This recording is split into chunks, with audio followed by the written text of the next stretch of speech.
hi everyone, this is Jeremy, and it's great to see you guys again. And I'm here to share an update for the month of August. Quick recap, we spent last week at Gamescom in Germany. It was an incredible experience. I've been there several times now, but this year it's been as busy as it was pre-COVID. So games are really starting to get back into the swing of things. So it was a great 5 days. We had a strong number of meetings, a lot of great potential partners we can work with. Of particular note, we met some top-tier AAA developer and publishers from both Europe as well as Asia. We're exploring a few different things with them, including potentially working together on some games, co-investing in some projects together, and also potentially on the IP licensing angle. Beyond that, as usual, we met a bunch of great, ambitious studios that are looking to integrate blockchain to make their games more fun.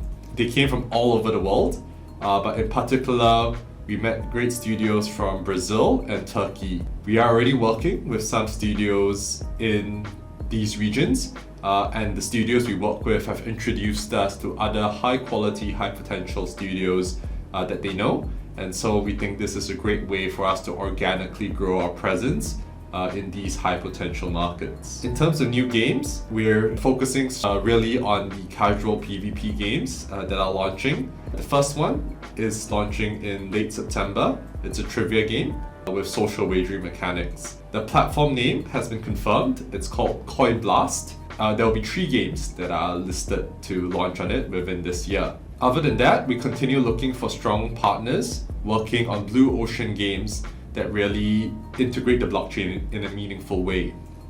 One of the new partners we're exploring with is building a rhythm game with anime characters. We believe this combination is an unexplored genre, especially in Web3, and has a great potential to succeed, especially in Asian countries. Beyond that, we are also exploring some racing games and some hyper-casual games as well that could benefit from integrating Tezos.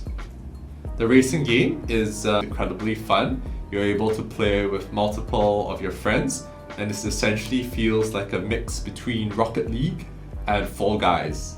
Again, these are ongoing discussions we have, but certainly we saw a bunch of high-quality game studios this year at Gamescom, and we're excited to eventually partner with. Finally, a quick update on Unity. We resubmitted the Unity SDK for re-verification, and I'm glad to announce that it has passed the Unity checks. The new version will be live within the next week on the Unity Asset Store. If you're a developer, please download it, try it out, and let us know your feedback.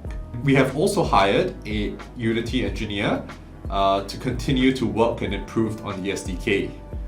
What we realized is that we need someone with Unity experience to design the SDK in a way that's palatable and understandable by other Unity engineers, and really build out the SDK, make it easier to use and add additional features from a Unity developer's perspective.